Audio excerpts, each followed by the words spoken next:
मैंने पहचाना है நான் கண்டு கொண்டு இருக்கிறேன். அதாவது ஐடென்டிஃபை அப்படி அடையாளம் கண்டு கொள்ளுதல் அப்படின்னு அர்த்தம். மைனே பஹ்னாகை நான் உடுத்தி இருக்கிறேன். மைனே பாயாகை நான் பெற்றிருக்கிறேன். மைனே பாலாகை நான் வளர்த்திருக்கிறேன்.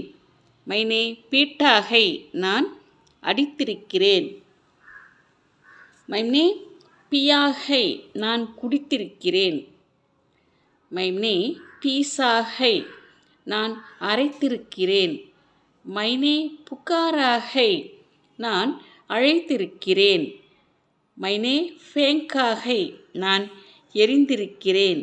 மை பச்சாஹூம் நான் தப்பித்திருக்கிறேன். மைனே பச்சாயாகை நான் காப்பாற்றி இருக்கிறேன். மைனே பத்தாயாகை